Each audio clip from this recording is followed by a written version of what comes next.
Hey guys, tonight we begin with a topic that seems almost cozy in movies: the medieval bedroom.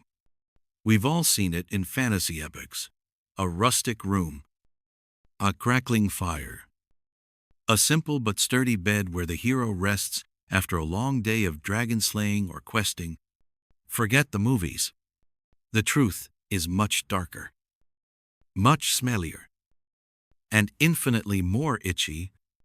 We're going to peel back the layers of romanticism and expose the grim, crawling reality of where the vast majority of people laid their heads at night.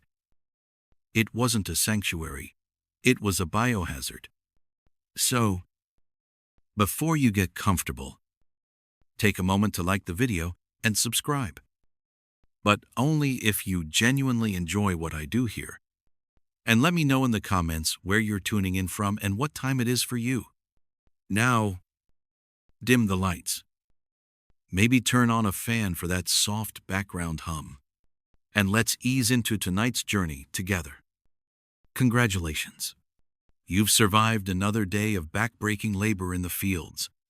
The sun has long since set, painting the sky a bruised purple before fading to an inky, starless black. Your muscles ache with a familiar, deep throb, and your stomach is mostly empty. Save for a hunk of coarse bread and some weak ale, all you want is the sweet oblivion of sleep.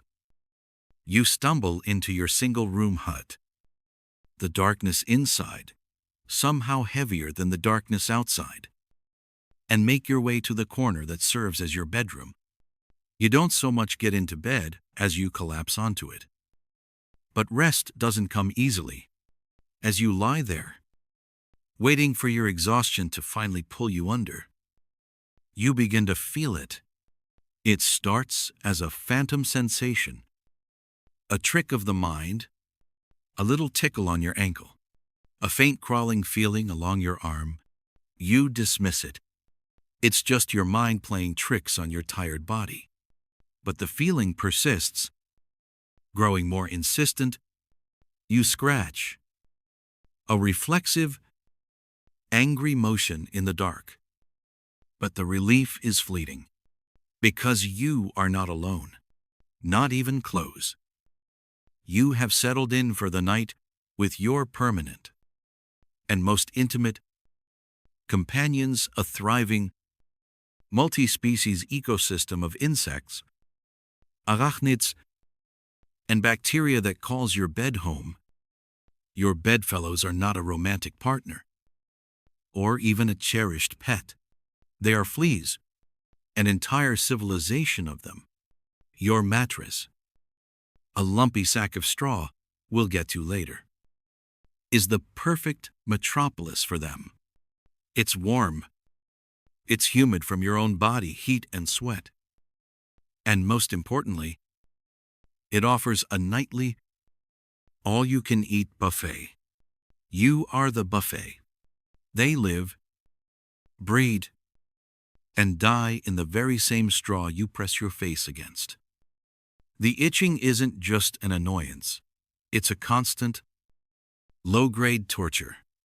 It's the kind of torment that frays your nerves and denies you the deep, restorative sleep your body desperately craves. You spend half the night in a semi-conscious state of slapping, scratching, and twitching, waking with dozens of new red welts that will itch mercilessly throughout the next day's work. And they are not alone.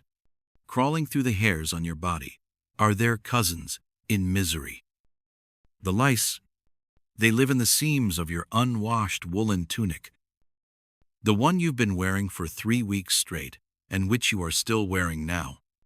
At night, warmed by your body, they embark on their own nightly pilgrimages across your skin, seeking sustenance.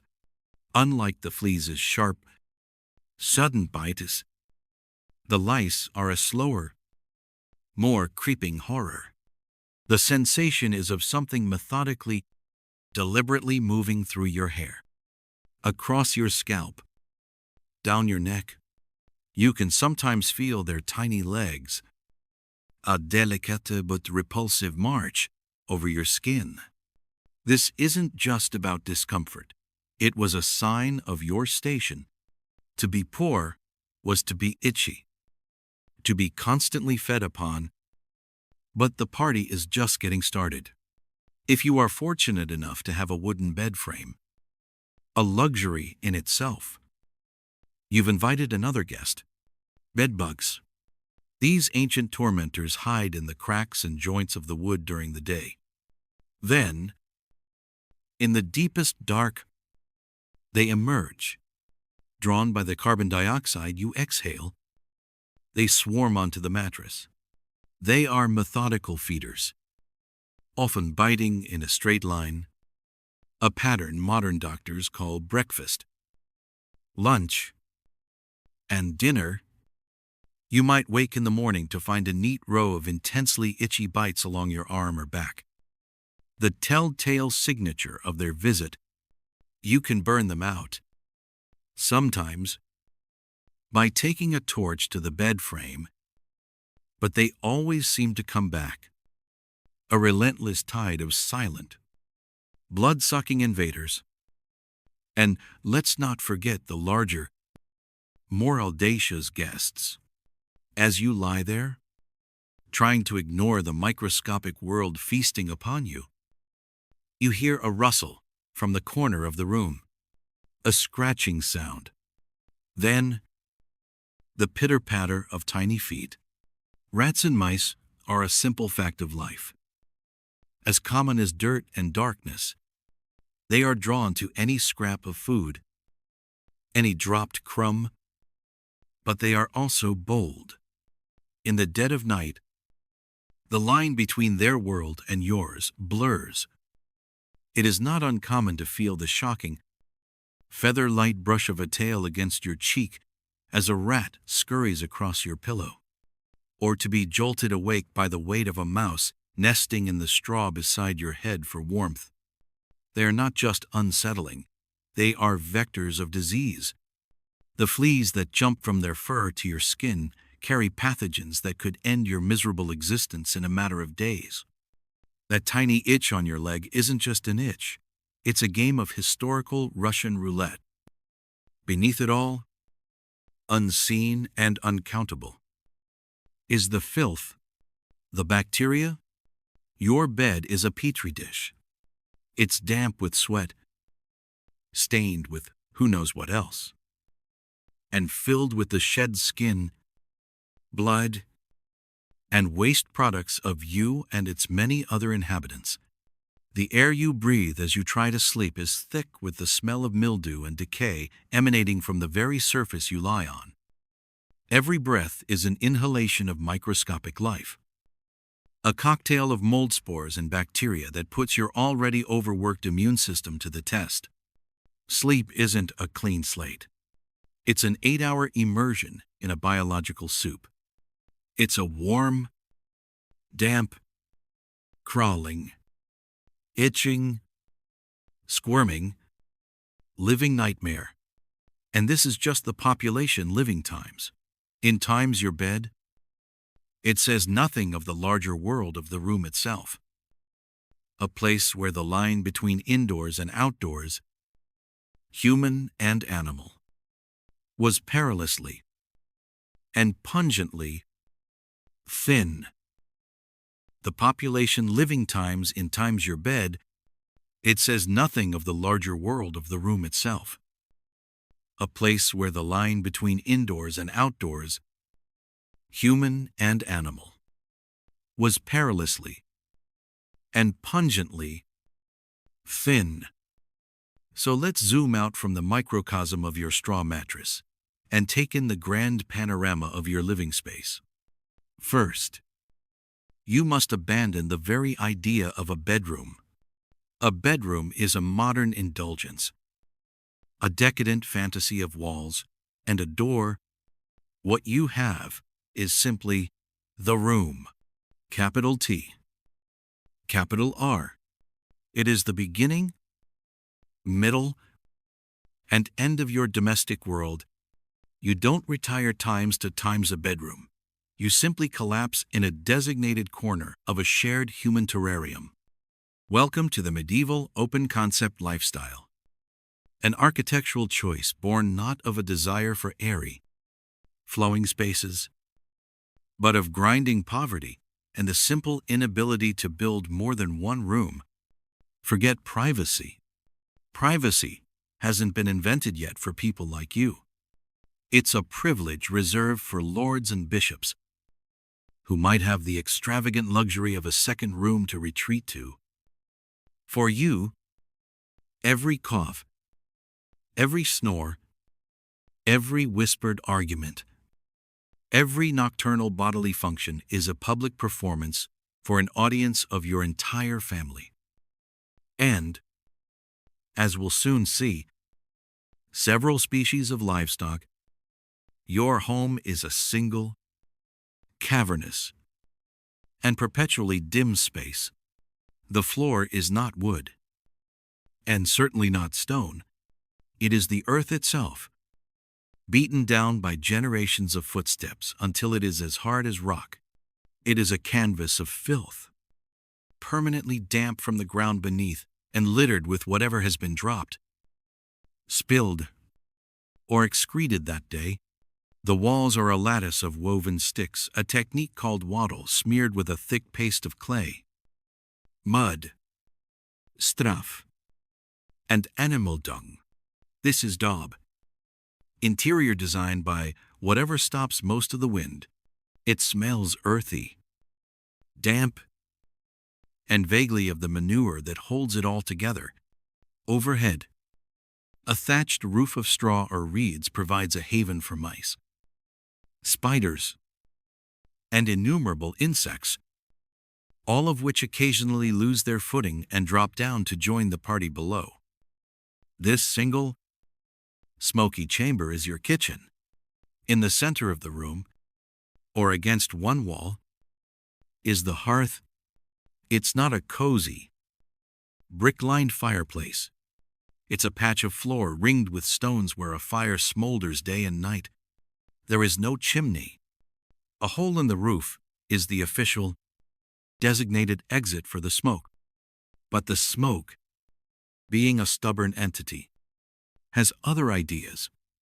It prefers to linger, to swirl in the rafters, to coat every surface with a greasy, black layer of soot. Your eyes sting constantly. Your throat is perpetually rasped. You breathe in so much wood smoke that your lungs are likely the color of charcoal. The air is thick with the smell of boiling pottage, a bland, never-ending stew of grains, and whatever sorry vegetables you could find, and the acrid scent of things accidentally falling into the fire. This room is also your living room. A rough-hewn bench might line one wall, if you're fortunate. Otherwise, a log or a three-legged stool is the height of comfort. This is where you huddle in the evenings, the firelight casting huge, dancing shadows on the grimy walls. This is where your family mends their tools. Hoor sharpens blades, spins wool into thread, and tells stories. It's the only source of light and warmth you have against the oppressive, terrifying darkness outside. It is the center of your social universe, a universe with a radius of about 10 feet. And, of course, this is your workshop. The rhythmic clatter of a loom might fill the corner, its wooden frame taking up precious space. Perhaps you're a cooper, and the floor is littered with wood shavings and half-finished barrels that add their clean, woody scent to the complex atmospheric soup. Whatever your trade, its tools and materials are piled against the walls. A constant, messy reminder of the day's labor and the work that awaits you at dawn. There is no commute. Your work life and your home life are not separated by a journey. They are separated by about 3 feet and the setting of the sun. But the most significant feature of this all-in-one misery suite isn't the lack of furniture or the choking smoke. It's your other roommates, the ones that don't speak your language but are arguably more valuable than some of your children. At night, as the world outside grows cold and dangerous, you bring the animals inside. This isn't a matter of sentimentality. Your prize goat, your 2 chickens, the family pig, or if you are truly prosperous, a cow. These are not pets. They are your livelihood. They are your savings account, your tractor, and your future. Leaving them outside in a flimsy pen would be inviting wolves, bears, or a less scrupulous neighbor to make off with your entire net worth. So, every evening, they are led through the single doorway to share the space. They bring with them a powerful, undeniable presence, the soft, rhythmic sound of a cow chewing its cud becomes the soundtrack to your slumber. A goat might let out a sudden, startling bleat in the middle of the night, inches from your head, but more than the sounds, they bring the smell, the warm, grassy breath of a ruminant, the sharp, ammoniac tang of chicken droppings hitting the dirt floor, and the deep, rich, earthy stench of manure. This is not a faint background odor. It is the dominant fragrance of your home. It works its way into the thatch of the roof, into the wool of your tunic, into your hair, and into your dreams. This arrangement also served a practical purpose beyond security. In the biting cold of winter, a cow is a large, breathing furnace. The collective body heat of your livestock could raise the temperature in the hovel by several vital degrees, making the difference between shivering through the night and freezing to death. You are living in a bioheated shed, a symbiotic, if profoundly smelly, relationship where your security and warmth are provided by the very creatures whose waste products you get to smell all night long. The concept of a separate barn was an agricultural innovation far beyond your means. For you, the barn, the kitchen, and the bedroom are all the same place. A single, stinking, chaotic stage upon which the entirety of your life unfolds. And somewhere in the corner of this stage is your sad pile of straw, waiting for you to lie down and try to find a moment's peace amidst the grunts, the smells, and the smoke. Thank you of your life unfolds. And somewhere in the corner of this stage is your sad pile of straw, waiting for you to lie down and try to find a moment's peace amidst the grunts, the smells, and the smoke.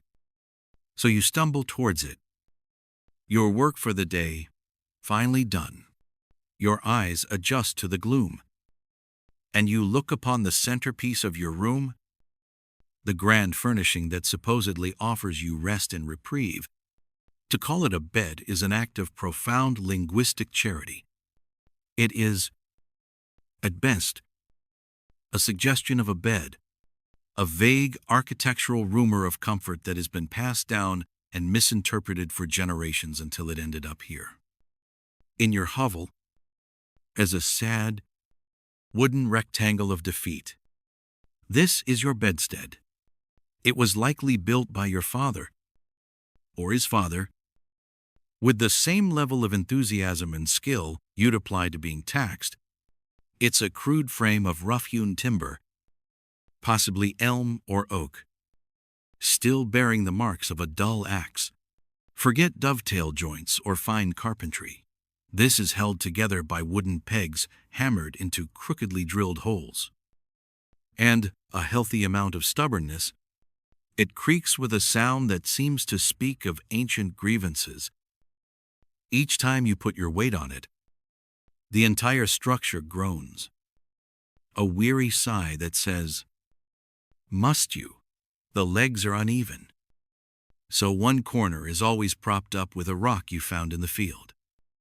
A permanent solution to a problem no one has the energy to fix properly. Think of the worst piece of flat-pack furniture you've ever had the misfortune of assembling. Now, imagine the instructions were written in a language you don't speak. Half the parts are missing, and your only tool is another, slightly harder piece of wood. That is the level of craftsmanship we are dealing with here. The warranty expired sometime around the fall of Rome. The surface isn't made of smooth, sanded slats. It's a series of uneven planks laid across the frame, full of knots and warped from years of damp. Between each plank is a gap, a perfect little highway for drafts to travel up from the cold earth floor and directly onto your back. It's also an excellent place for spiders to build their homes and for the occasional mouse to lose its footing and fall onto the floor below with a soft thud in the dead of night. This is where the splinters live. They are a feature, not a bug. Every night, you lie down and perform a delicate negotiation with the wood, trying to find a position where a sharp shard isn't threatening to embed itself in your skin. Your back is a roadmap of past encounters with the bed frame, a collection of small scars and persistent irritations. But let's be generous. Let's assume you're one of the lucky ones who even has a frame. For many of your neighbors, that wooden rectangle is a distant dream of luxury. Their bed is a pallet, and a pallet is just a fancy word for a sack. It lies directly on the floor, the same floor where the chickens peck, the dog relieves itself, and muddy boots tread all day. Your bed is a coarse burlap sack, maybe one that used to hold grain, now repurposed as the last line of defense between you and the cold, damp earth. You can feel the chill seeping up through the thin fabric. A deep, profound cold that settles in your bones and makes your joints ache with a wisdom far beyond your years. Every time it rains, you can feel the dampness creeping into your meager bedding. And you know you'll be sleeping on a cold, mildewy sponge for the next 3 days. There is no elevation, no separation. You are, for all intents and purposes, sleeping in the dirt, and there is no headboard. There is no concept of a headboard.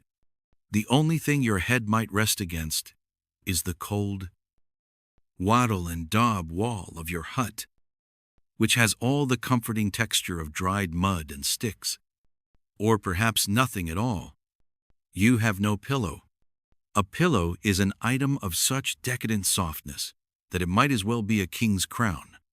You might, if you're feeling particularly inventive, bunch up a bit of your tunic under your head, or maybe use a small log, but mostly, you just lie flat, your head on the same level as your feet, listening to the symphony of the night. This plank, this pallet, is not a private sanctuary. It is a communal sleeping platform. You share this sliver of misery with your entire family. You, your spouse, 3 or 4 children, and maybe a grandparent whose coughing fits serve as the night's metronome. You all pile on, a tangle of limbs and restless sleep. There is no personal space. You sleep pressed against your snoring father, with your son's foot in your back and your daughter's hair in your mouth. Every time someone turns over, the entire plank groans and shifts, waking everyone else up. It is a constant fidgeting, snoring, coughing mass of humanity, all seeking a few hours of oblivion on a surface designed to deny it. And so, As you lie there on your splintered plank or your damp pallet, you come to the final part of the equation, the prayer. You close your eyes, not with the peaceful expectation of rest, but with a quiet, desperate hope.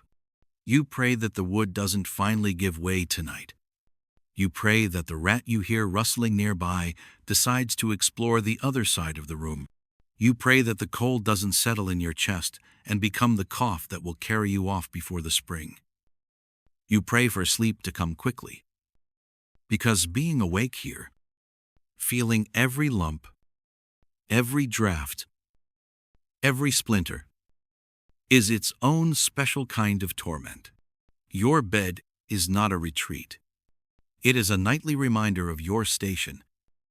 A hard, unforgiving surface that tells you exactly where you stand in the world, just barely above the mud, and not an inch higher. It is the foundation upon which your exhaustion is built, the starting point for the filth and discomfort that will define your night's rest. Because what good is a frame, or even a sack, without something to put in it, and what you're about to put in it is a universe of rot and regret, leth, and discomfort that will define your night's rest. Because what good is a frame, or even a sack, without something to put in it, and what you're about to put in it is a universe of rot and regret. Let us speak of your mattress, or, to be more accurate, your paillasse. It's a grand-sounding word for what is, in essence, a giant burlap sack. It is the color of dirt, smells vaguely of damp earth even when new, and has the comforting texture of a dozen angry cats scratching at your skin. This sack is your contribution to the bed frame, the soft counterpoint to the hard wood, and into this sack, you will stuff your dreams. Literally, you will stuff it with straw. For one glorious night, perhaps twice in a good year after the harvest, this experience is almost pleasant. The straw is fresh, golden, and dry. It crackles when you lie on it, a sound like walking through a perfect autumn field. It carries the faint, sweet scent of cut grass and sunshine, a distant memory of a world that exists outside the damp, smoky confines of your hut. As you settle in, the stalks shift and rustle, loosely molding to your body. It is, for a few fleeting hours, the absolute pinnacle of medieval peasant luxury. You might as well be sleeping on a cloud, a very lumpy, pokey, agricultural cloud. Enjoy this lie, because it will not last. The process of decay begins the moment your body touches it, night after night. Your weight, all of it, presses down. The hollow, airy stalks of straw surrender. They flatten, they break, they pulverize. Within a week, the delightful crackle is gone, replaced by a dull, unyielding thud. Your mattress is no longer a loose pile of golden stalks. It is a solid, compressed block of cellulose, developing lumps in places you didn't know your body had. It's less like a mattress and more like a collection of small, unforgiving hills and valleys. A topographical map of your nightly misery. Sleeping on it is an exercise in finding the least painful position, a nightly game of ergonomic chess where every move is a checkmate against your spine. The straw breaks down further into a fine, gritty dust that works its way through the coarse weave of the sack. It coats your skin, lines your throat, and puffs into the air with every restless turn. Ensuring your first breath upon waking is a lungful of your own disintegrating bed. But compression is the most benign of its sins. The true horror of your straw-stuffed sack lies in its other primary function, absorption. Think of it not as a cushion, but as a large, stationary sponge, a sponge placed in the messiest part of your life. Over the weeks and months, it diligently soaks up every single fluid your world has to offer. It absorbs the sweat of your fevers and the sweat of your nightmares. When the roof thatch inevitably leaks during a storm, the water drips down, finding a home in the straw, creating a damp, musty core that never truly dries. It absorbs the blood from a cut, the grime from your unwashed body, the vomit from a sickness, and the fluids of childbirth. It is a faithful archivist of your life's most visceral moments.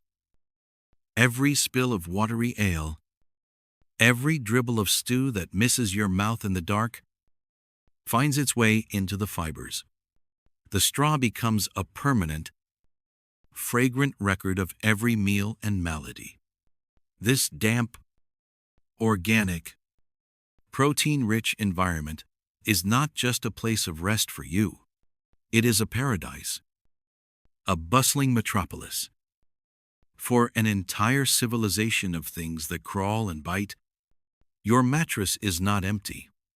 It is a thriving, multi-species condominium, and you are merely the landlord and the central heating. Fleas find it an ideal breeding ground, the hollows between stalks serving as perfect, protected nurseries. Lice, having spent the day feasting on your scalp, migrate down for a change of scenery. Mites, too small to see, raise generations in the dusty depths. Bedbugs, or their tenacious ancestors, burrow deep, waiting for the warmth of your body to signal that the nightly buffet has begun. You don't simply lie down to sleep. You offer yourself as a nightly sacrifice to the swarming, chitinous life that calls your bed home. You spend the night in a state of perpetual, low-grade warfare, twitching and scratching in your sleep. Your skin a roadmap of tiny, red welts by morning. Sometimes, you can feel them, a faint tickle on your leg, a skittering sensation across your back. Is it a stray piece of straw? Or something with legs? It's a question you learn not to ask, because you know you won't like the answer. And it's not just the microscopic. A mouse, finding a crumb of bread you dropped, might decide the warm, sheltered core of your mattress is a 5-star rodent hotel, raising its own family just inches from your ear. You fall asleep to the gentle sounds of their rustling and squeaking, a domestic lullaby of vermin. All of this, the compaction, the moisture, the bodily fluids, the resident life ferments, it stews in the dark, creating a unique and powerful aroma. It's a complex bouquet.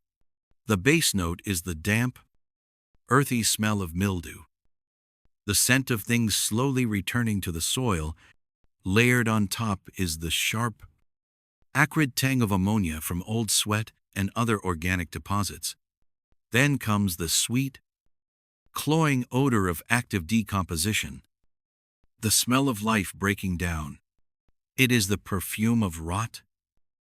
To combat this, you might occasionally throw in a handful of dried herbs, chamomile, lavender, or meadowsweet. This is a gesture of profound optimism and profound futility. It doesn't clean anything. It doesn't stop the rot. It just adds a faint, tragic floral note to the overwhelming stench of decay, like placing a single flower on a mass grave. The concept of changing the straw is a distant dream, an annual if you're lucky event.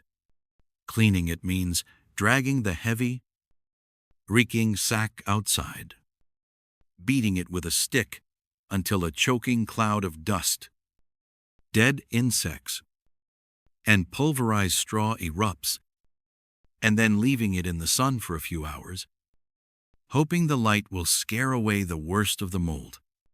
Then you drag it back inside. The lumps now rearranged into new and more interesting shapes. The smell only slightly less potent. You don't sleep on your mattress. You sleep times and times it. You are in a symbiotic relationship with your bed. And it is not in your favor. It is a living, breathing, slowly composting organism that you just happen to share a room with. And as you lie there, feeling the hard lumps in your back and the phantom itch on your skin, you take a deep breath, inhaling the rich, complex aroma of your own filth. This isn't a nightmare. This is just where you sleep. Feeling the hard lumps in your back and the phantom itch on your skin, you take a deep breath, inhaling the rich, complex aroma of your own filth. This isn't a nightmare. This is just where you sleep. And as you lie there, trying to identify the individual notes in this foul bouquet, one scent rises above all others. It is sharp, acrid, and profoundly human. It's the smell of ammonia and decay. A constant, low-level assault on your senses that emanates from a corner of the room, or perhaps from directly beneath your bed. This is the unmistakable perfume of the most important and most pungent. A piece of furniture, you own the chamber pot. Forget the sturdy wooden chest or the rickety stool. The true centerpiece of your nocturnal life is this humble vessel. It might be a simple clay pot, cracked and stained from years of service. It could be a rough wooden bucket, its staves swollen and dark with perpetual dampness. Or, if you've had a good harvest, perhaps it's a dull pewter bowl, a minor luxury that does absolutely nothing to contain the smell, but provides a faint, metallic glint in the gloom. This isn't just a convenience, it's a stationary feature of your bedroom's landscape, as permanent as the damp patch on the wall. In the modern world, the ensuite bathroom is a symbol of privacy and comfort. Your medieval ensuite is a bucket of fermenting waste sitting 3 feet from your face. There is no door to close, no fan to turn on, no scented spray to mask the reality of bodily functions. There is only the pot, your family, and the shared, unventilated air. As the night deepens, the chronicles of the chamber pot are written anew. You are not the only one in the room. Your parents sleep nearby. Your siblings are crammed in beside you. And perhaps an aging grandparent is wheezing in the corner.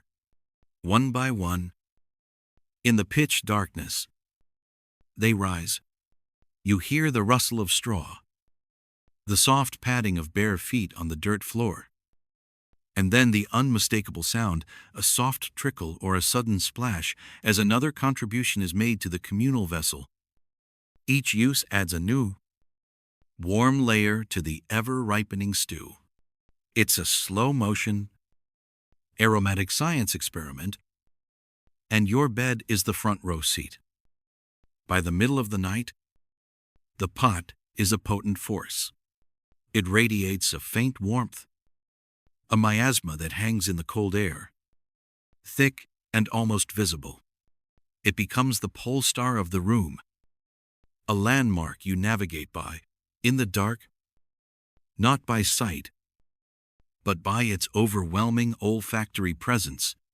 You learn to breathe shallowly, to turn your head just so, hoping to find a pocket of air that smells slightly more of wood smoke and old sweat than of pure, unadulterated human effluent. but there is no escape. The smell has permeated everything: the straw in your mattress, the wool of your blanket, your own hair and skin. It is the base note of your existence. And then comes the morning. With the first gray light filtering through a crack in the shutters, comes the dreaded duty of emptying the pot. This chore, known as slopping out, is a rite of passage, usually falling to the youngest and most expendable members of the household. That's probably you. You carefully lift the heavy, sloshing container, your knuckles white as you try to maintain your grip. The contents shift, threatening to breach the rim with every unsteady step. It's a delicate morning ballet, a game of domestic roulette, where the penalty for a misstep is a warm splash of your entire family's collected nighttime waste on your legs and feet. Where does it go? If you live in a town or city, the process is brutally simple. You stumble to the doorway or a window. Take a quick look to ensure the coast is mostly clear, or perhaps you don't even bother, and with a hearty shout of Gardeloo, you hurl the contents into the street below. That cry, a mangled version of the French Times Gardez l'eau asterisk, or watch out for the water, is the medieval equivalent of a car horn, a public service announcement that a cascade of filth is about to rain down upon the cobblestones. You've just contributed to the open sewer that is your street, a thick, sludge-filled thoroughfare that will be navigated by merchants, priests, and nobles alike. If you are a country dweller, the destination is different, but no more sanitary. You carry the pot out the back of your hovel and empty it onto the midden heap, a large, steaming pile of household garbage, animal manure, and rotting food scraps. This mountain of refuse is conveniently located just a few feet from your door, and often just a little way upstream from the well or stream where you get your drinking water. You are an unwitting pioneer in the field of recycling, efficiently returning your waste directly into your water supply. The circle of life, but with a much higher chance of ending in dysentery. Even the wealthy, with their grander homes, could not escape this reality. A lord might have a garderobe, a small stone closet that was essentially a chute down the side of the castle wall into the moat below. But in his bedchamber, he still had a pot for the night. His might be a close stool, an ornate wooden chair with a padded seat and a lid, concealing a pot within. It was the illusion of civility. You could sit upon a velvet-cushioned throne to do your business. But the fundamental fact remained: a bucket of waste was still stewing in your bedroom, perfuming your tapestries and canopy bed until a servant finally arrived to haul it away. So as you lie there, waiting for the sun, the chronicle of the chamber pot is complete for another night. Its contents are gone, but its ghost remains. The acrid smell lingers in the air, a phantom limb of stench. The pot is wiped, perhaps with a handful of straw, and returned to its place of honor, ready and waiting. Its pungent story is over for now. But you know, with absolute certainty, that it is just one of many odorous tales being told in the dark, stale air of your medieval bedroom. Honor, ready and waiting. Its pungent story is over for now. But you know, with absolute certainty, that it is just one of many odorous tales being told in the dark, stale air of your medieval bedroom. And just as your mind begins to drift, lulled by the familiar aroma of human waste, a new sound cuts through the silence. It's not a creak of the hut's flimsy wooden frame, nor the scuttling of a rat. It is a low, wet, rhythmic chewing. A soft, guttural grunt follows, accompanied by the rustle of straw from the far corner of the room. You don't flinch. You don't even open your eyes. You know the sound as well as you know the ache in your own back. It's the sound of your retirement plan, your children's milk supply, and your winter coat, all rolled into one rather fragrant package. It's the sound of your goat. Welcome to the medieval definition of a multi-species household. Forget the modern sentimentality of a beloved dog at the foot of the bed. Your roommates are not chosen for companionship. They are chosen for their economic value. And in this era, nothing is more valuable than the livestock that keeps you from starving, leaving your goat, or your prize pig, or even a handful of chickens outside overnight is not just risky, it's financial suicide. Out there, in the unlit, unwatched dark, are wolves, both four-legged and two-legged. A desperate neighbor with a hungry family is just as much a predator as the pack howling on the edge of the woods. So, every evening, you perform the ritual. You lead your most precious assets through the same door you use, over the same dirt floor, and into the shared space you call home. The concept of a barn is a luxury for those with more than one building. For you, the barn, the kitchen, the living room, and the bedroom are all the same smoke-stained, drafty box. Your goat isn't a guest. She's a resident with full, if unstated, rights. She has her designated corner, a small patch of floor where the straw is perhaps a little thicker, but the lines are blurry, especially in the dark. The first contribution your new roommate makes to the domestic atmosphere is, of course, the smell. It's a powerful, earthy aroma that muscles its way into the existing olfactory landscape. The sharp, acidic tang of the chamber pot now has to compete with the rich, fermenting scent of manure. It's not a clean, farm in the countryside smell. It's the concentrated, unventilated reality of animal digestion, happening 3 paces from your head. It's the smell of damp, oily wool, of hay-scented breath, of the cud being slowly, methodically ground down. This new layer of fragrance doesn't cover the others. It marries them, creating a complex bouquet of survival, a little human waste, a little animal waste, a little rotting straw, a little stale sweat.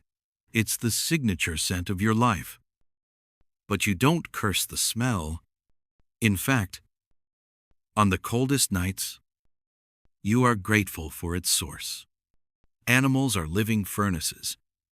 A single goat or a pig generates a surprising amount of body heat, and in a structure that considers a stray piece of cloth over a hole to be a window, every degree matters. The air in the hovel might be thick enough to chew, but it's a few precious degrees warmer than the biting wind outside. That warmth is the difference between shivering uncontrollably until dawn and getting a few hours of fitful, shallow sleep. This is the silent, stinking contract you have with your livestock. You give them shelter and protection from the horrors of the night, and they give you their warmth, their future milk, their future offspring, and the comforting, if pungent, knowledge that your wealth is safe. As you lie there, you can hear the soft stamp of a hoof on the packed earth floor. You can hear the gentle snuffling of a snout investigating a loose floorboard. These are the sounds that replace the white noise machines of the future. They are the ambient soundtrack to your sleep. There is no real barrier between your space and theirs. Perhaps a low Wattle partition, more symbolic than effective, separates the sleeping area from the livestock area. But a determined chicken or a curious piglet recognizes no such boundaries. It's not uncommon to be woken by the tickle of a chicken roosting on the edge of your palate, or the wet, cold nose of the goat nudging your hand, mistaking it for a forgotten cabbage leaf. This is your security system. A stranger trying to sneak in wouldn't just have to contend with you, they'd have to get past a suddenly agitated and noisy animal. A goat's bleat of alarm in the dead of night is a far more effective deterrent than any lock you could afford. The animal is your alarm, your heater, and your bank account. The manure on the floor is just the service fee for this all-inclusive package. You'll scrape it out in the morning, adding it to the larger pile outside that fertilizes the small patch of dirt where you grow your meager crops. Nothing is wasted, especially not waste itself. So you lie still, listening to the gentle, digestive gurgles of your four-legged roommate. The air is a thick soup of odors, a testament to all the life and all the processes of life crammed into this tiny space. The goat's presence is a constant, smelly reminder of what you have and what you stand to lose. It's a strange kind of comfort. This shared squalor, the animal's life is tied to yours, its survival inextricable from your own. The smell of manure isn't the smell of filth. It's the smell of your livelihood. It's the perfume of another day survived. A promise of milk in the morning, and a warm, breathing shield against the vast, cold darkness just outside the door. It's the smell of your livelihood. It's the perfume of another day survived. A promise of milk in the morning, and a warm, breathing shield against the vast, cold darkness just outside the door. But that shield, that goat or pig breathing softly in the corner, is not your only companion. The warmth of its body, the warmth of your own, the lingering heat from the dying embers in the hearth, it all sends out an invitation. It's a biological dinner bell, ringing out into the thatched roof and the dirt floor, calling to the other residents of your home, the ones who don't pay rent, the ones who see you not as a homeowner, but as the main course. As you drift off, you begin to understand that the real battles of the night aren't fought in your dreams against dragons or demons. They are fought in the microscopic trenches of your own skin. First come the fleas. They are the infantry, the endless, leaping horde. Your straw mattress is their Paris, their London, their Rome. It's a sprawling metropolis of filth, food, and opportunity. They spring from the bedding, from the fur of the dog curled at your feet, from the goat in the corner, in a silent, ceaseless assault. You feel it first as a tickle, a tiny, almost imperceptible sensation on your ankle. You twitch in your sleep, then another on your side. You scratch, a slow, drowsy motion. But they are legion. For every one you crush between a thumbnail, a dozen more take its place. The itch is not a temporary annoyance. It is a permanent state of being. It's the background noise of your life. A low, maddening hum of discomfort that you have long since learned to ignore. The way a city dweller learns to ignore traffic.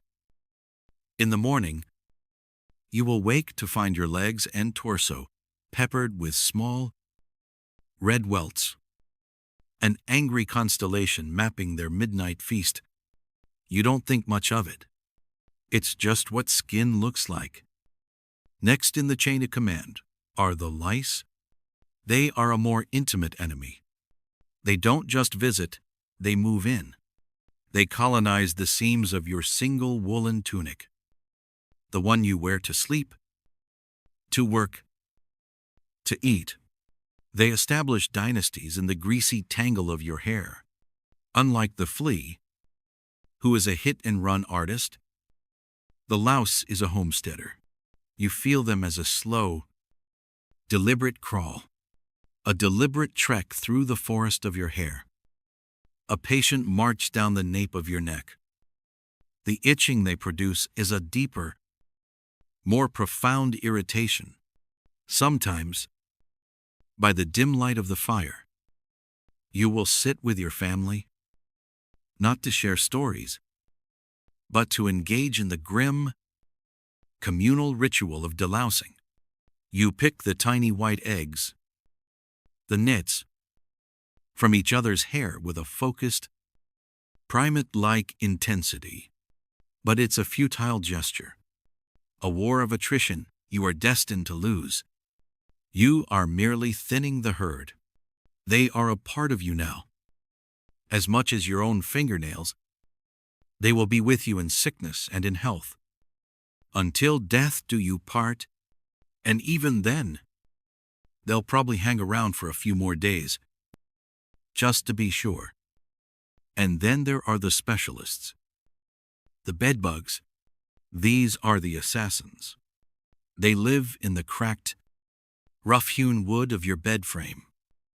If you're lucky enough to have one, they are connoisseurs of human blood, emerging from the darkness with a singular cil purpose.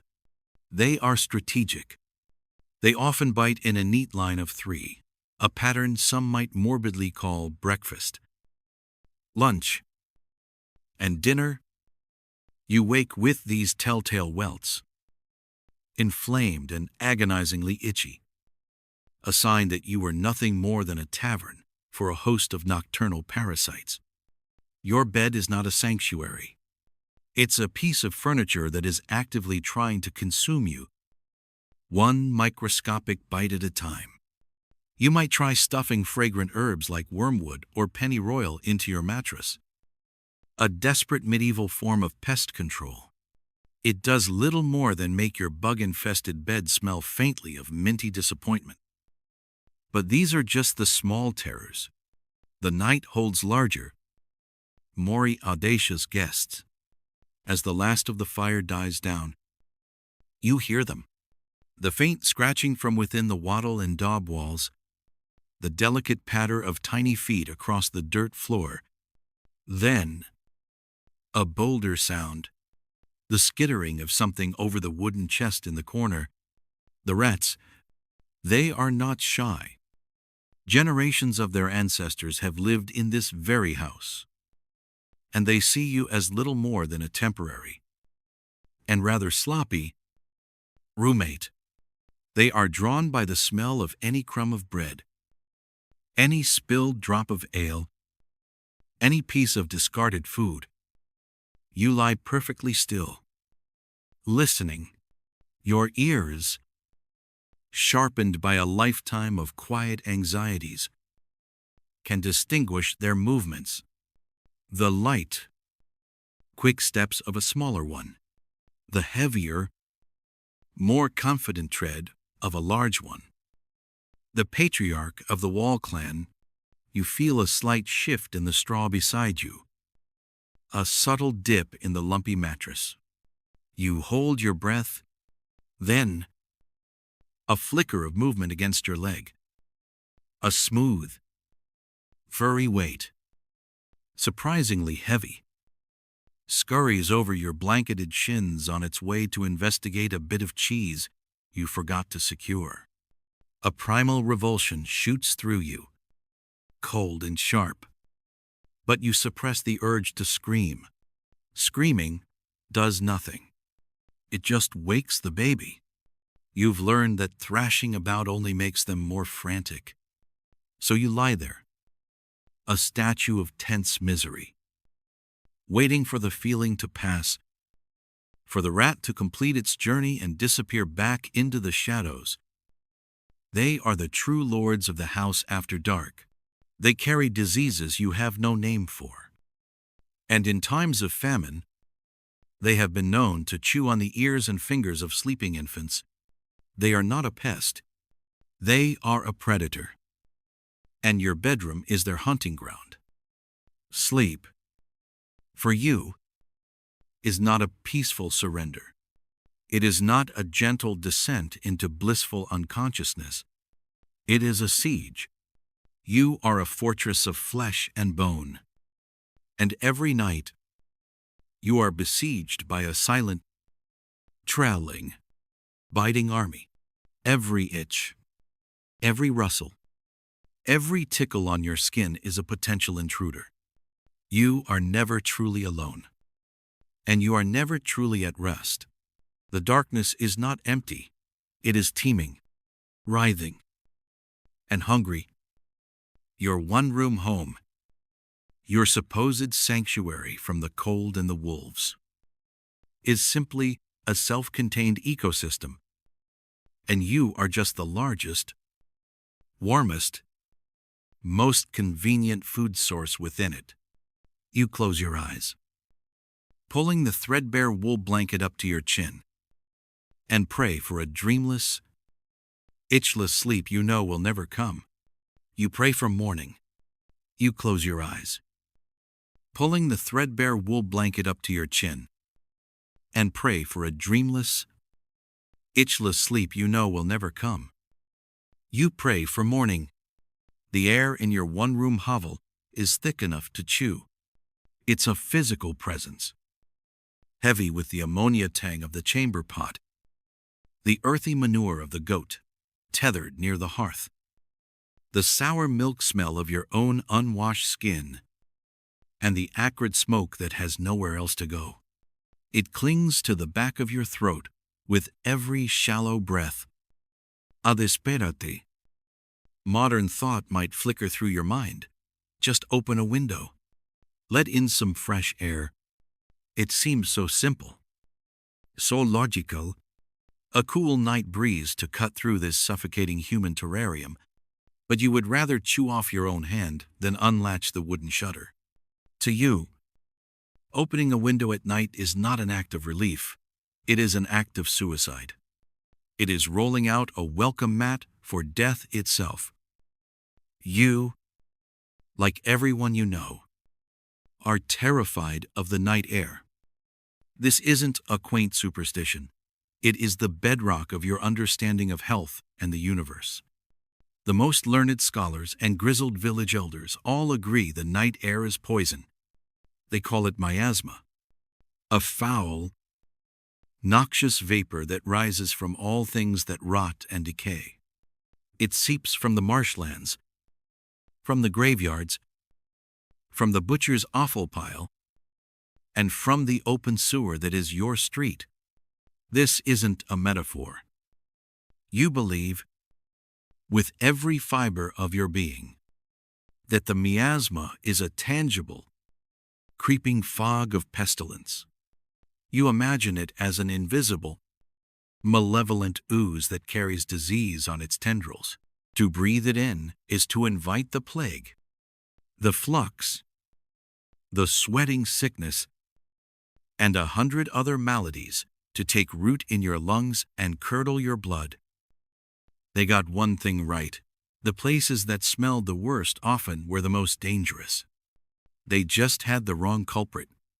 They smelled the stew of bacteria and filth, and correctly associated it with death. But they blamed the smell itself, not the microscopic things creating it. It was like seeing smoke and blaming it for the fire, rather than the thing that is burning. So, while a modern person might smell a sewer and think germs, you smell it and think airborne curse. You believe the very scent of decay can kill you. And the night is when that scent is most potent, most aggressive, and most free to roam the land, seeking a warm body to invade. So that small opening in the wall, your window, is not a portal to refreshment. It's a vulnerability. It's a breach in the hull of your ship.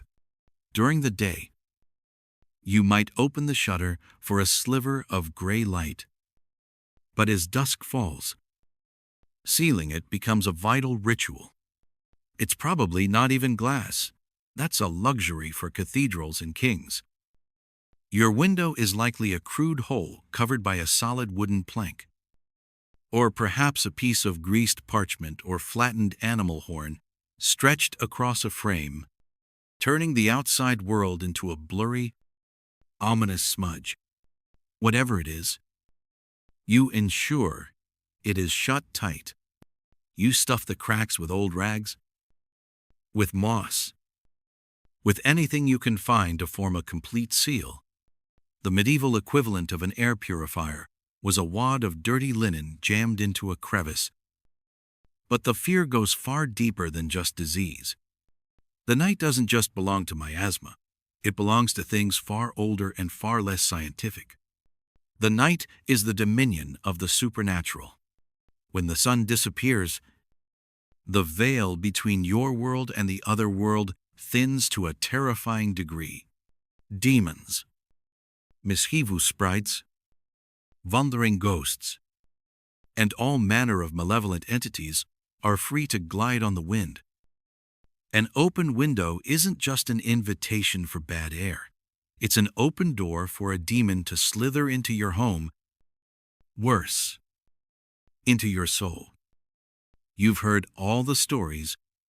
A baby left near an open window, its breath stolen by a night spirit, found cold and blue in its cot by morning. A farmer's wife who complained of the heat and unlatched the shutter, only to be driven mad by whispering voices only she could hear. You believe that a draft can carry a curse as easily as it can carry a chill. You believe that the air itself is filled with hungry and visible moods. Sealing your hovel isn't just about health. It is a spiritual act of defense.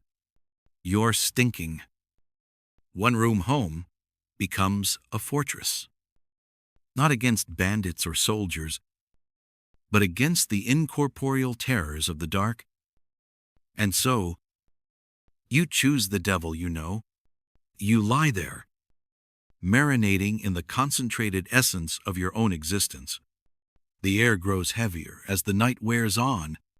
The last embers in the hearth die down, no longer consuming any oxygen, and the room becomes a sealed chamber of recycled breath and slowly fermenting waste. The warmth from your body, your family, and the goat creates a humid, soupy atmosphere. The moisture from your breath condenses on the cold stone walls. Every smell is trapped, with no hope of escape until the sun rises, proving the demons have been vanquished for another day. You choose the stench of the chamber pot over the phantom of the plague. You choose the aroma of goat manure over the touch of a soul-stealing demon. You choose to suffocate in the familiar, cloying air of your own filth because the alternative is a world of unknown, invisible, and utterly certain death. The very concept of a refreshing night breeze is an alien one, a fool's daydream. Fresh air is something you get when you're forced to work in the fields, not something you would ever willingly invite into your sanctuary. Your stinking, sealed hovel is your safe space. And the price of that safety is to spend 1/3 of your life breathing in a hot, stagnant poison of your own making. You lie perfectly still, listening to the wind howl outside, and you thank God for the solid wood and stuffed rags that keep its deadly whispers at bay. In a hot, stagnant poison of your own making, You lie perfectly still, listening to the wind howl outside, and you thank God for the solid wood and stuffed rags that keep its deadly whispers at bay. But as the fear of the night air subsides, your senses turn inward, to the atmosphere sealed within these four walls. The miasma you fear from the outside world has a close cousin living right here in the room with you. In fact, it's clinging to your own skin. You shift slightly on the rustling straw, and the movement releases a small cloud of your own personal aroma. It's a complex bouquet, a scent you've curated over weeks, perhaps months. It's the sour, sharp tang of old sweat, the greasy, animal smell of skin that hasn't known soap in an age, and the faint, earthy notes of the dirt you worked in all day. This isn't the clean, temporary musk of a post-workout glow. This is a deep, settled, permanent part of your identity. You smell like you, and everyone else in the room smells like them. Together, you form a small, human fog of stale exertion. The modern idea that medieval people were just happily wallowing in their own filth is, of course, a little simplistic. It wasn't that you enjoyed the feeling of a greasy film on your skin or the constant, low-grade itchiness. It's just that the alternative, a bath, was a logistical nightmare of such epic proportions that it was reserved for the most special of occasions, like maybe your wedding, or perhaps the annual spring festival, when you felt a sudden, religious urge to scrub away the sins and grime of winter. For most, a full body wash was an event, not a routine, an event on par with a barn raising or a public execution. Let's break down the sheer misery of trying to get clean. First, the water. There is no convenient tap you can turn. There is a well 100 yards away, or a river even farther.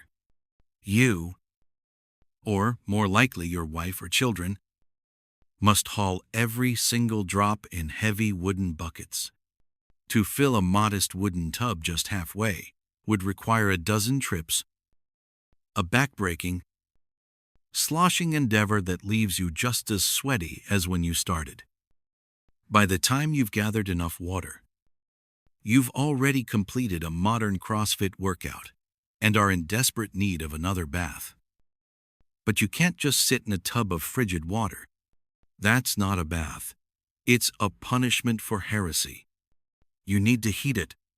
This requires a fire, a big one, and that requires firewood, a resource that is far too precious to be wasted on personal vanity. Every log you burn to heat your bathwater is a log you can't use to cook your meager dinner or to keep your infant from freezing in the dead of winter. So you make a calculation. Is feeling slightly less sticky for a few hours worth a cold bowl of pottage and a higher risk of your children catching a fatal chill? The answer, almost always, is a resounding no. But let's say it's a special day. The sun is shining. You've come into a small windfall of firewood. And you feel decadent. You've hauled the water. And you've heated it over the fire. Now you pour the steaming, precious liquid into your tub if you even own one. A large, watertight wooden tub is a luxury item. More likely, you're using a communal tub that's been loaned out, harboring the biological memories of every other family on your lane. Now for the soap. Forget fragrant lavender and oat milk infusions.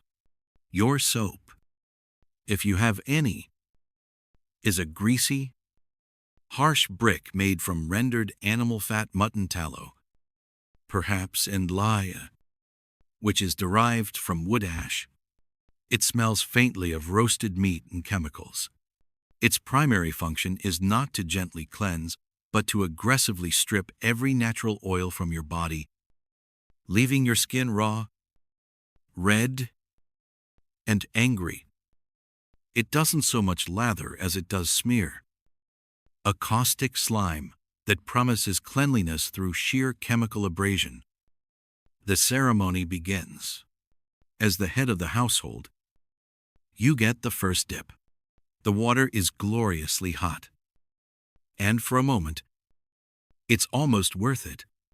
You scrub with your harsh soap and a rough linen cloth, watching in satisfaction as a thick film of dirt and grime lifts from your skin and dissolves into the water. You emerge, pink and raw, and get dressed. Then, it's your wife's turn. She gets into the same water, now several shades darker and a few degrees cooler. It's a human soup, seasoned with your sweat and grime. After her come the children, in descending order of age, each one bathing in an increasingly tepid and opaque broth of familial filth. By the time the youngest child is pulled from the murky, lukewarm water, they are likely dirtier than when they went in. The bath is complete. And for what to put on the same unwashed, lice-infested woolen tunic you took off? Furthermore, the most learned minds of your time have some serious doubts about this whole bathing enterprise. Doctors, the ones who bleed you with leeches to cure a cough, warn that hot water opens up the pores of the skin. An open pore, they say, is an open invitation for disease, for the dreaded miasma, for the pestilence that floats on the very air. Getting clean, in a very real sense, is seen as making yourself vulnerable to attack. Staying dirty is a form of armor, a protective layer of personal grime that seals you off from the world's evils. So, in the dark of your hut, you don't lament your lack of hygiene. The sour smell emanating from your own body is simply a fact of life. It is the natural perfume of a laboring human. It's a scent so common, so pervasive, that you barely even notice it, any more than a fish notices the water. It is the smell of your spouse beside you, the smell of your children huddled at the foot of the pallet. It has seeped into the straw, into the blankets, into the very wooden frame of your home. It is the baseline against which all other smells are measured. Tonight, as you try to find a comfortable position, the familiar, acrid scent of unwashed humanity is not a nuisance. It is the quiet, pungent proof that you are still alive. And that pungent proof of life clings to you, woven into the very fibers of your clothes. You think of this as you shift, the rough fabric scraping against your skin. You see, the modern notion of changing into something comfortable for the night, soft pajamas, a loose-fitting nightshirt, is a fantasy so far beyond your comprehension, it might as well be witchcraft. Your bedclothes are your day clothes, and your work clothes, and your formal wear, should the need ever arise to be slightly less filthy for the priest or the reeve. There is no wardrobe, there is only the tunic. This single garment is your universe. It is a coarse, heavy thing, likely made of wool spun by your own family. Greasy, with natural lanolin and dyed a color best described as dirt. It hangs on you, not like cloth, but like a piece of flexible, scratchy bark. You've heard tales of the rich and their fine linens, their silks from faraway lands. For you, that is like hearing a story about men who can fly. Your reality is this wool, and this wool has been with you for a very long time. It is less a piece of clothing and more a second, filthier skin. Every day of your life is recorded in its threads. That dark stain near the hem is from the pig that got loose last autumn. The stiff patch on your sleeve is the remains of the pottage you spilled a week ago. A ghostly reminder of a meager meal. The entire garment carries the faint, sweet-sour smell of stale sweat, a constant byproduct of a life spent in labor. It smells of the field you plowed, the damp earth clinging to the fibers. It smells of the animal dung you shoveled, of the wood smoke from the central hearth that has permanently infused the material, and of the rain that soaked you to the bone yesterday, a dampness that never truly leaves. Your tunic is a wearable archive of your own exhaustion. You do not take it off at night for several reasons, none of which involve a desire to be fashionable. First, it is cold. The biting drafts that slither through the Wattle and Daub walls are relentless. This single layer of greasy wool is your primary defense against the chill of the night, a flimsy shield against hypothermia. To remove it would be to invite a deeper, more dangerous cold into your bones. It is your blanket, your insulation, your last stand against the indifferent night. You pull your knees to your chest, and the wool bunches uncomfortably, but it is better than the alternative. Second, it is your armor against your own bed. The straw you sleep on is not the clean, golden straw of storybooks. It is a compressed, damp, and often rotting mattress, filled with things that bite and burrow. Your tunic provides a crucial, if inadequate, barrier between your skin and the legion of fleas, lice, and other unspeakable things that call your palate home. The constant, maddening itch is a part of life. But without the tunic, it would be an all-out assault. You are used to the feeling of tiny things crawling in the seams of your clothes. It's a familiar, if unwelcome, sensation. Like a dull, persistent toothache you've long since learned to ignore. The very idea of a laundry day would be laughable. Washing this garment is a monumental undertaking, a seasonal event, not a weekly chore. It involves hauling it to the nearest river, beating it against a rock in the freezing water, and using perhaps a harsh lye soap if you are exceptionally fortunate. Then comes the slow process of drying, which can take days, leaving you shivering in whatever spare rag you might own, if you even own one. For most, washing clothes is an ordeal reserved for the warmest parts of the year. The rest of the time, you simply wear the dirt until it becomes a part of the fabric itself. So the grime accumulates, layer upon layer, until the original color is a distant memory. Tonight, you can feel the weight of it. The dampness from the evening mist makes it heavier, colder. It chafes your neck and your armpits. As you try to settle, a louse makes its slow journey along your collarbone, an itinerant tenant in the portable slum that is your clothing. There is no sense of shedding the day's burdens when you go to sleep. You don't put away your work identity and slip into a state of rest. You are always the laborer. You are always the peasant. Your tunic ensures you never forget it. It is the uniform of your existence, worn 24 hours a day. A constant, scratchy reminder of who you are and where you stand. You lie there, marinating in your own history, wrapped in a cocoon of sweat, soot, and soil.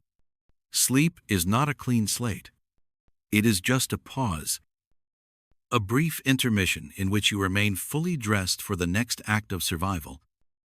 which will begin the moment the sun comes up. The smell is not just in the room, it is on you. In you, a permanent part of your being.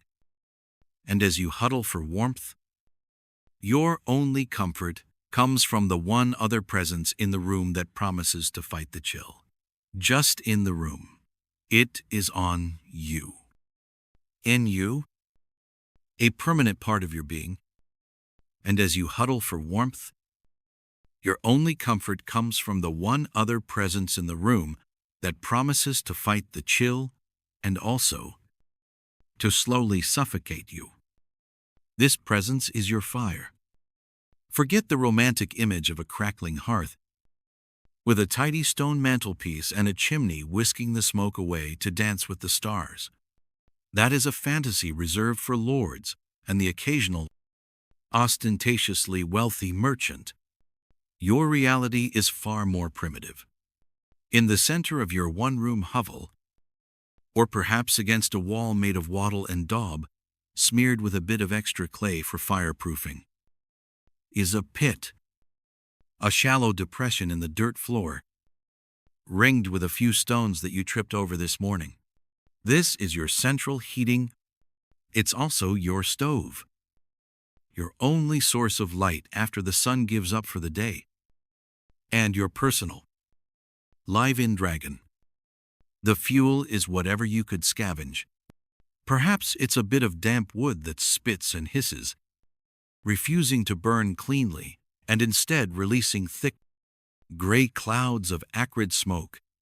Maybe it's dried peat, which burns with a strange, oily smell that clings to the back of your throat. Or, if you're truly resourceful, it's dried animal dung, which offers a surprising amount of heat, along with an aroma that is exactly as pleasant as you'd imagine.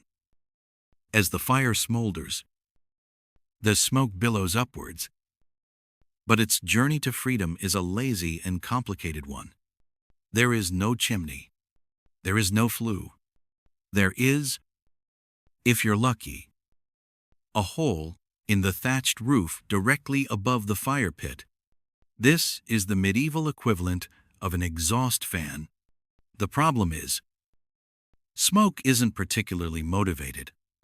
It doesn't shoot straight up like an arrow. Instead, it rises, hits the underside of the roof, and spreads out like a malevolent, ghostly blanket. It forms a thick, churning layer of gray and black haze that hangs permanently in the upper half of your home. To stand up straight is to plunge your head into a choking, eye-watering cloud. This is why you spend so much of your life stooped or sitting on low stools. You are literally living under a cloud of your own making. The smoke doesn't just sting your eyes and make you cough. It has a physical presence. It carries with it tiny particles of burnt wood, ash, and tar. This is soot. And it gets on everything. Everything. Look at the rafters above your head. They are not brown. They are a deep, greasy black, varnished over the years with a thick coat of creosote. The walls, once a lightish brown of dried mud and straw, are streaked with black tears where condensation has trickled down, dragging the filth with it. The bedding you sleep on, the clothes you wear, the very food you eat, all of it has a fine, gritty coating of black dust. You taste it in your water. You feel it on your skin. A sticky film that combines with your own sweat and grime. At night, you breathe it in deeply. Each breath is a shallow draft of poison. The air quality in your home is not something you measure, it's something you endure. Your modern concept of an air purifier would seem like a device of impossible magic. A box that somehow eats the very air you've grown accustomed to. To you, the sting of smoke in your lungs is simply the feeling of being warm. This constant exposure takes its toll, Your eyes are perpetually red and watery. You have a cough that never quite goes away. A deep, rattling hack that is the background music to your life. Your lungs, if anyone were to ever see them, would be the color of charcoal. Respiratory illnesses aren't just common, they're a foregone conclusion. The very thing that keeps you from freezing to death in the winter is also diligently working to kill you from the inside out. It's a terrible, necessary bargain. And the fire is hungry. You must feed it constantly, which means a perpetual hunt for fuel. This means long hours spent in the dwindling common woods, gathering fallen branches, knowing you could be beaten or fined if the Lord's reeve catches you cutting anything living. It means trudging through fields behind the animals, collecting dried patties of dung to stack by the wall. The fire is a demanding toddler, always needing more, and throwing a suffocating tantrum if you fail to provide. The light it provides is just as treacherous as its air. It is not a steady, comforting glow. It is a frantic, flickering dance of orange light that throws monstrous shadows against the soot-stained walls. Every corner of your small hut becomes a den of lurking horrors. The scurrying of a rat becomes the footstep of a demon. The wind whistling through the cracks in the walls becomes the whisper of a phantom. The fire illuminates just enough to remind you of how much is hiding in the dark, turning your home into a theater of primal fears. So you huddle closer to this fickle, dangerous god in the center of your room. You turn your back to the cold drafts, extend your hands towards the glowing embers, and pull your filthy tunic tighter around your shoulders. You ignore the stinging in your eyes and the rasp in your chest. You try not to think about the sparks that occasionally leap from the pit, threatening to ignite the very straw you're sitting on. The choking embrace of the hearth is the only embrace you have against the cold, and you accept its slow, grimy poison as the price of survival. It is the final, essential ingredient in the rich, complex perfume of your home. A smoky top note layered over the earthy base of manure, sweat, and decay. Slow, grimy poison as the price of survival. It is the final, essential ingredient in the rich, complex perfume of your home.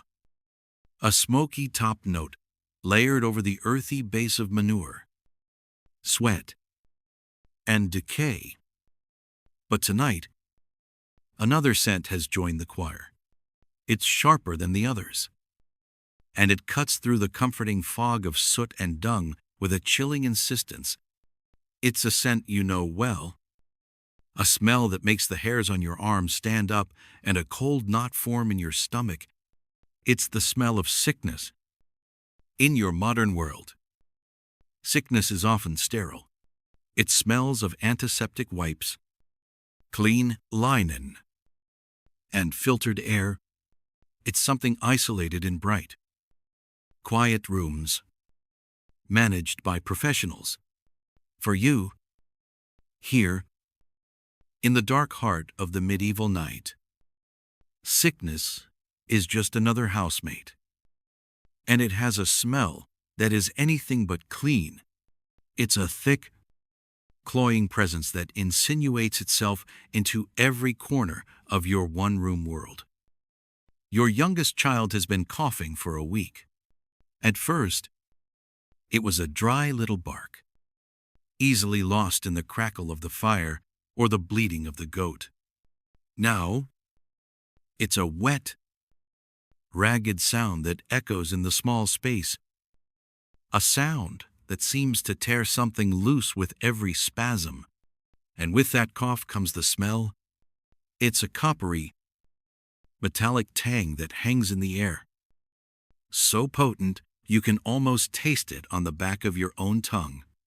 It's the scent of blood, of lungs struggling and failing. You try to breathe through your mouth, but it does little good. The taste is already there. A faint, rusty premonition of what's to come. This is the baseline aroma of poor health. But it rarely comes alone. Perhaps your husband has a wound on his leg from a misplaced axe swing or a fall in the muddy fields. It's wrapped in a dirty rag. But you don't need to see it to know it isn't healing. There's a sickly sweet odor emanating from it. A smell like rotting meat left too long in the sun. It's the smell of infection, eyed of flesh giving up its fight, turning traitor on itself. This heavy, foul sweetness is the scent of gangrene's quiet approach. It clings to the wool blankets and mixes with the sour dampness of the straw, creating a uniquely grim potpourri. There are no antibiotics to fight it, no sterile dressings to keep it clean. There is only the wound, the rag, and the inexorable, sweetening stench of its decay. And then there is the fever. Your wife, burning beside you, radiates a heat that has nothing to do with the hearth. Her skin is clammy, and her sweat is different from the honest sweat of a day's labor. This is a thin, sour perspiration. The body's desperate attempt to cook the sickness out.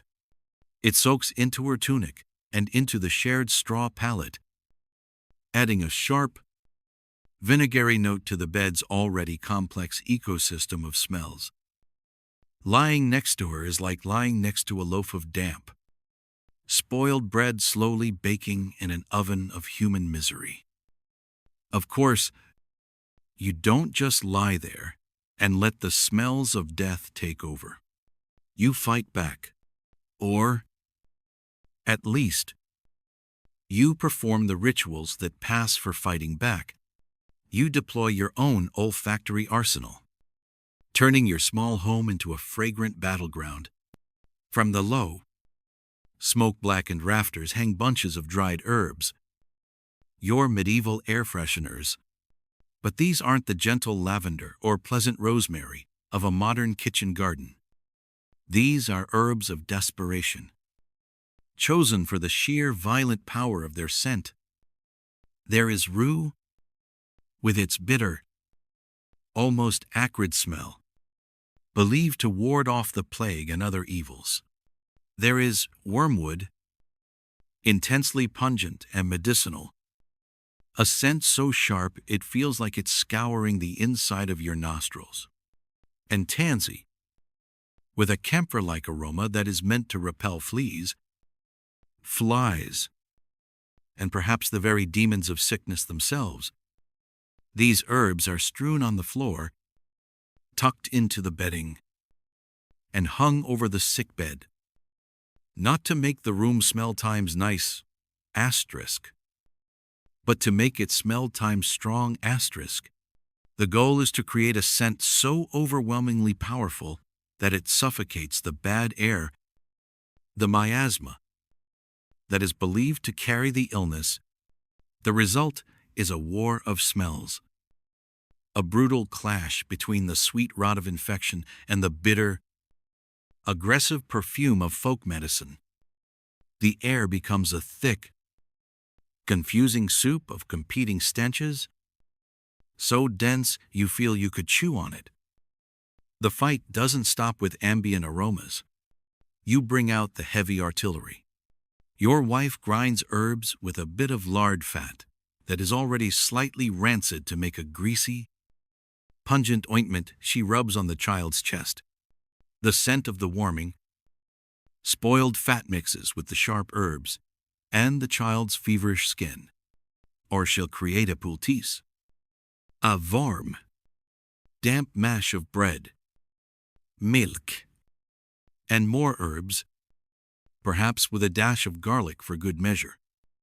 This reeking paste is plastered onto a wound or a sick person's forehead, held in place with another dubious rag. The smell of this slowly cooking, fermenting concoction, rising from the person sleeping, mere inches from your face, is a special kind of torment. It's the smell of hope, but hope smells an awful lot like garbage.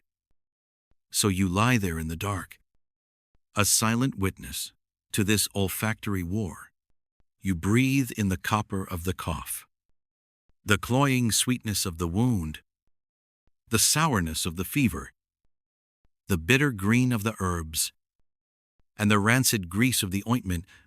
These aren't just background noises for your nose. Each scent is a piece of information, a warning, a prayer.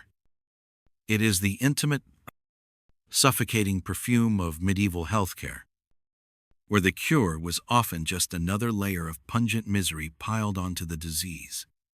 It is the smell of a world without sanitation, without science, where the only defense against the metallic taste of mortality was a fistful of bitter, stinking weeds.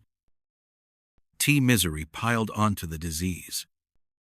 It is the smell of a world without sanitation, without science, where the only defense against the metallic taste of mortality was a fistful of bitter, stinking weeds. And then, slowly, you surface. Consciousness doesn't return to you gently. It drags you up from the depths of a heavy, dreamless sleep. There is no soft dawn light filtering through a clean window. There is no birdsong. There is only the dark and a weight in the air before your eyes even flutter open. Before you register the familiar ache in your back from the lumpy straw, the first sensation of the day arrives through your nostrils. It is a physical blow.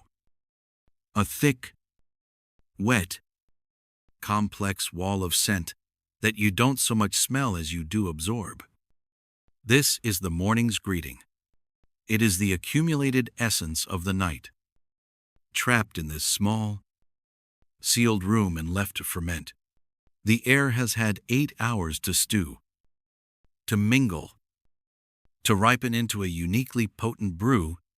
Your first breath of the day is not of fresh morning air. It is a deep draught of yesterday. It's a concentrated cocktail of every misery you call home. You try to breathe shallowly, a lesson learned in infancy. But there is no escaping it.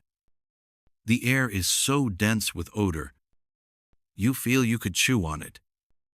Let us, for a moment, try to dissect this olfactory assault. It is a symphony of decay, played in several movements. The lead instrument, the one hitting the highest and sharpest note, is the chamber pot. A few feet from your head, it sits, a ceramic monument to the night's biological processes. What was merely unpleasant when you used it in the shivering darkness has now, through the slow alchemy of time and temperature, blossomed into something truly spectacular. It's a sharp, ammoniac sting that cuts through the heavier bass notes of the room. And oh, the bass notes. There is the deep, earthy, almost sweet smell of manure from the goat, tethered by the hearth, who has also been relieving itself all night long. This is mixed with the damp, musty odor of its own coarse hair and its warm, grassy breath.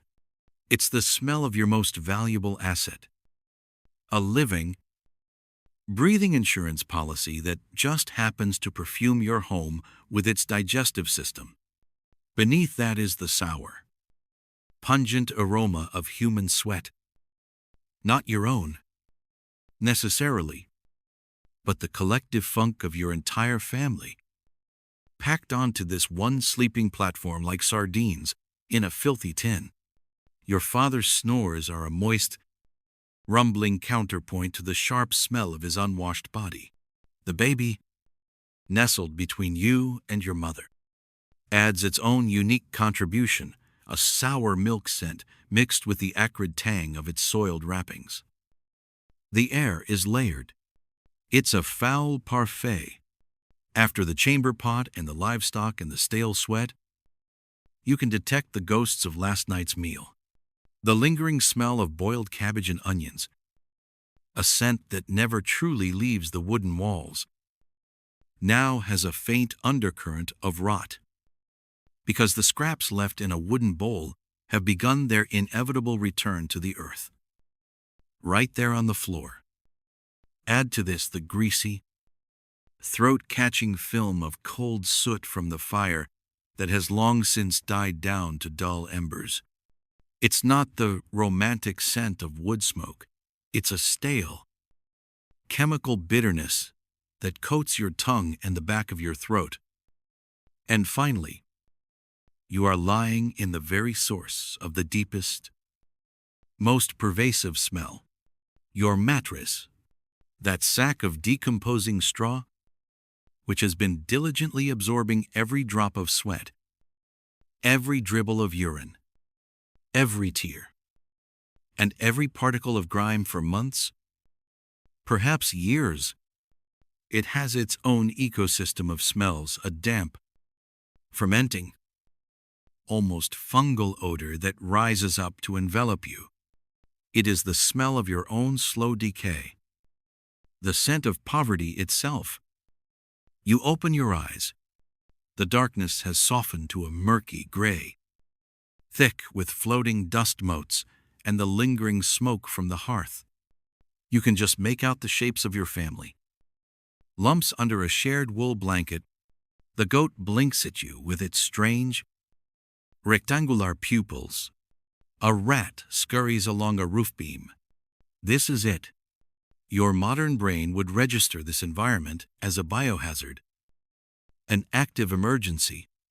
You would be looking for the exit, for a gas mask, for someone to call. But for you, this is simply morning. The stench is not an alarm, it is a baseline. It is the ambient reality of existence. To wake up and smell this fetid, suffocating air is to know that you have, against the odds, survived another night. The first conscious thought you have is not, "What is that horrible smell?" but rather, "Is there anything left of the bread?"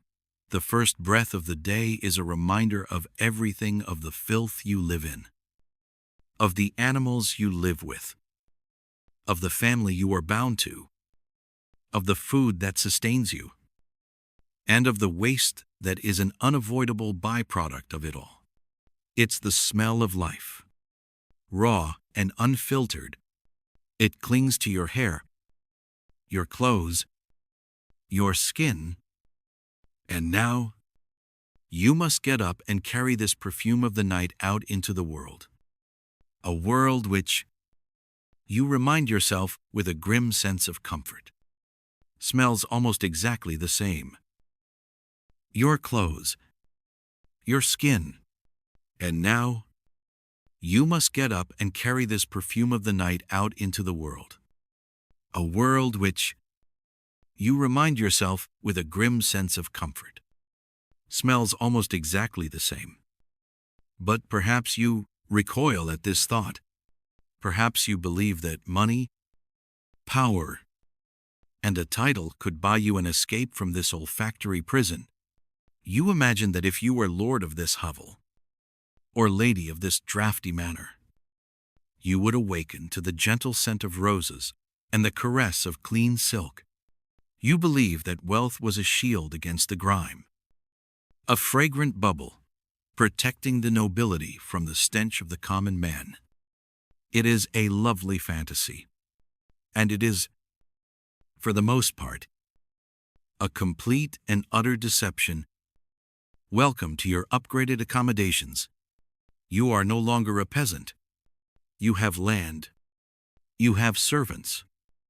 You have a title that people mutter with either respect or resentment. And you have a private bedchamber. This, in itself, is a luxury beyond measure. A room with a door that closes, but as that heavy oak door swings shut, it doesn't seal you into a sanctuary. It merely concentrates the aroma. The centerpiece of your new life is the bed. It is a magnificent construction. A four-poster bed carved from dark wood, draped in heavy velvet or brocade curtains. It looks like something from a fairy tale, but this is not a piece of romantic furniture. It is a necessity, a fabric-based fallout shelter. The curtains are not for privacy from a prying lover, they are for privacy from the rats. The drafts that whistle through the stone walls, and the bits of thatch, dust, and spider webs that perpetually drift down from the ceiling. You draw the curtains at night to create a small, stuffy, self-contained ecosystem, a microclimate of your own breath and body heat. You sink into what you believe is a cloud of comfort, the feather mattress. It is a vast improvement on a sack of rotting straw for about a week. Then, it begins its slow transformation. Every feather quill seems to conspire against you, poking your ribs at odd angles. The whole thing absorbs your sweat, your nightly oils, the occasional spilled wine, and every other fluid with silent, sponge-like efficiency. It becomes a dense, lumpy landscape of compacted feathers, a five-star hotel for the same fleas and bedbugs that plagued your peasant counterpart. They don't care about your bloodline. To them, blue blood is just as delicious. You have linen sheets, a mark of true wealth. They are softer, yes, but they are changed with a frequency that would horrify a modern hotelier, perhaps once a month. If there hasn't been a major illness or a particularly messy accident, for weeks, you are sleeping in the slowly accumulating residue of yourself. Now, let's address the air in the room. You have done away with the goats and chickens as roommates. Congratulations. But the smell of manure is not so easily banished. It wafts up from the courtyard below, a constant, earthy reminder of where your society's horsepower comes from. To combat this, you employ the medieval equivalent of plugging in 1,000 air fresheners. The floor is not dirt, but it's covered in rushes, dried reeds and grasses, which are then generously sprinkled with sweet-smelling herbs. Lavender, chamomile, rose petals. For the first few hours, it smells divine, a pastoral fantasy, but you don't change the rushes every day. You don't even change them every week. You simply layer new, fresh herbs on top of the old ones. Underneath that fragrant top layer, a slow, damp composting is taking place. Spilled food from last night's meal, a gnawed-on bone the dog left behind, ale sloshed from a goblet, the droppings of mice, and whatever filth was dragged in on your boots, it all gets trampled into the fragrant, slowly rotting mat. The smell of your room is not one of cleanliness, but a complex, layered bouquet, sweet lavender on top, a thick note of decay underneath, with a faint, gammy finish. It's not fresh, it's just confusing. And what of personal hygiene? You do not smell of honest sweat and soil. You smell of dishonest sweat and expensive spices. You carry a pomander, a metal ball filled with ambergris, musk, and cloves, which you hold to your nose whenever you pass something or someone particularly offensive. It's not a solution. It's a personal olfactory force field. Your perfume, a heavy, oil-based concoction of cinnamon and myrrh, is not dabbed delicately on your wrists. It is applied liberally. A fragrant spackle intended to cover the fact that your last full bath was 2 months ago. A chilly and inconvenient affair that took 6 servants and half a day to prepare. Underneath the cloud of exotic scent, you are fermenting just as surely as the peasant in his hut. The wealthy didn't smell good. They just smelled loud. Even the greatest of luxuries, the private toilet, is a fragrant lie. You have a garderobe. A small room with a stone or wooden seat that opens directly over a chute in the castle wall. It is the height of convenience. Your waste simply tumbles down the outside of the fortress and into the moat below. It's a brilliant system, until the wind changes direction. On a warm summer day, the smell of the castle's collective digestive history wafts straight back up the chute and permeates your private chambers. You have not eliminated the stench of the chamber pot. You have simply outsourced it to a much larger, collective chamber pot that happens to be encircling your entire home. Look around your magnificent room. The tapestries hanging on the walls, depicting glorious hunts and epic battles, are beautiful. They are also giant, woven dustcloths that have never been washed. They absorb decades of soot from the fireplace, dampness from the stone, and the ghostly scent of every meal, illness, and perfumed guest that has ever been in this room. Wealth, you see, did not buy cleanliness. It bought distraction. It bought the ability to layer something pleasant over something foul. It was the art of fragrant deception. You could afford the perfumes to mask your own body odor, the herbs to temporarily hide the rot in your floor, and the heavy velvet curtains to conceal the fact that your roof was shedding insects on you as you slept. But the fundamental truth of the age remained. You were still living in a world without sanitation, without germ theory, without proper ventilation. Your rich, aristocratic breath in the morning was not a cocktail of manure and soot. It was a more complex blend stale wine, cloying perfume. The damp, musty smell of the bed curtains, and the faint, ever-present specter of the moat. You didn't wake up to the stench of poverty. You woke up to the stench of denial. And in the dark, quiet moments before the servants came in to stir the fire and layer fresh roses on top of yesterday's filth, you knew, with absolute certainty, that the grime was still there. It was just better dressed. And so, you lie there, a wealthy lord or lady, breathing in the scent of day-old roses, struggling to mask the miasma of your own life. You know the truth. But that's the luxury of wealth, isn't it? The ability to purchase a pleasant lie for everyone else? There is no lie. There is only the truth, pungent and unavoidable. And here is the strangest part of all. You don't think it's disgusting. You don't wrinkle your nose in repulsion because what we would call an unbearable stench, you would simply call Tuesday. This olfactory assault that would send a modern person gagging into the street wasn't a sign of squalor. It was the unavoidable, ambient perfume of the past.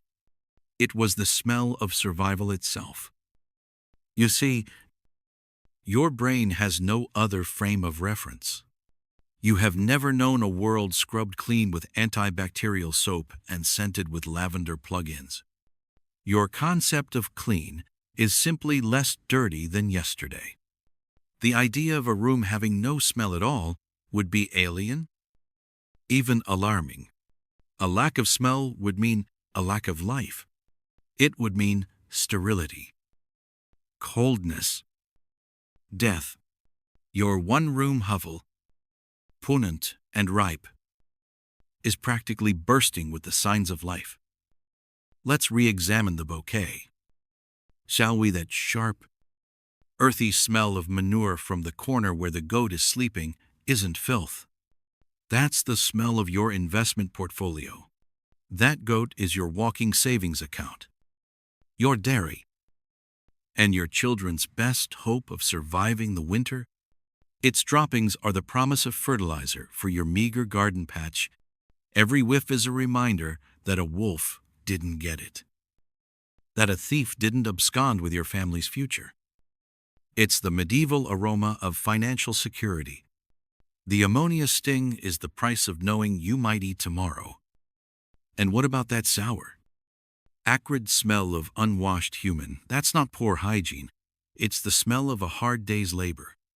It's the righteous musk of having plowed a field, hauled water, or chopped wood. To be free of that smell would mean you were either a pampered noble unlikely or too sick and feeble to work. That scent clinging to your woolen tunic is the smell of your own strength, the proof that your body is still capable of the grueling work required to stay alive. It's a far more welcome scent than the sickly sweet odor of a festering wound or the metallic tang of a feverish sweat, which were the true smells of fear. The thick, greasy smoke from the central hearth that coats your throat isn't pollution. It's warmth.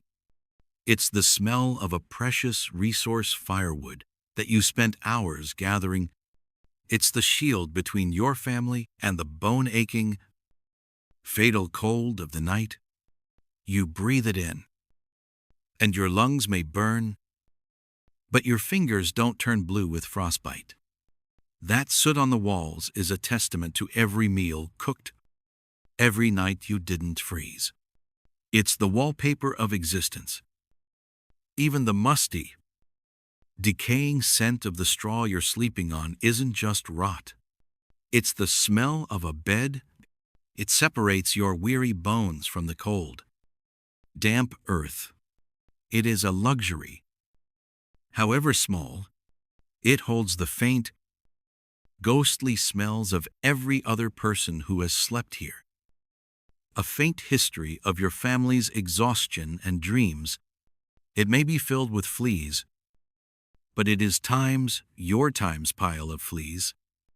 It is home, the stewing chamber pot just a few feet away. That is the smell of a household that is eating. It is the crude, biological evidence that things are, for the moment, functioning. This was the great sensory secret of the medieval world. Their baseline for normalcy was entirely different. They were noseblind to their own reality. The smell of their home was simply a concentrated version of the world outside. Step out your door and you're greeted by the smell of the mud lane, the neighbor's pigsty, the open ditch that serves as a sewer. The town market smells of rotting vegetables, butchered meat, and the crush of hundreds of other unwashed, hard-working bodies. The entire world was a symphony of smells we would find unbearable, and your bedroom was just one movement in that grand clock. Pungent opera. They didn't lack a sense of smell. They simply used it differently. Their noses were tuned to detect not filth, but danger. The first hint of rot on meat that could kill you, the shift in the wind that brought the smell of a distant fire, and most terrifyingly, the sweet, cloying odor that was said to accompany the plague. That was a smell to fear. The smell of goat manure and sweat, that was the comforting, familiar background noise of your life. It was the perfume of your continued, stubborn existence against overwhelming odds. It meant you were still here, still breathing, still warm enough, and still with a goat to your name. So tonight, as you settle into your own bed, take a moment, notice the profound and beautiful absence of smell, or perhaps You can detect the faint, clean scent of laundry detergent on your sheets. Listen to the silence, maybe broken by the gentle hum of a fan or the distant sound of a car passing on a paved street. Feel the smooth, even support of your mattress, free of straw, bugs, and damp. Consider the profound peace of your sanitized world. There is no goat watching you from the corner, no acrid smoke filling your lungs. The only smell is the clean, neutral scent of your quiet, comfortable life. The air you breathe is just that air. It doesn't carry the story of your daily toil, your financial anxieties, or your proximity to livestock. The perfume of the past was the scent of a desperate struggle. The perfume of your present is the scent of peace. Let that quiet, clean air fill your lungs. Let the comfort of your bed soothe your tired mind. You are safe from the filth, the fleas, and the fear. You are here, in the quiet, clean dark, and you can simply rest. Sweet dreams.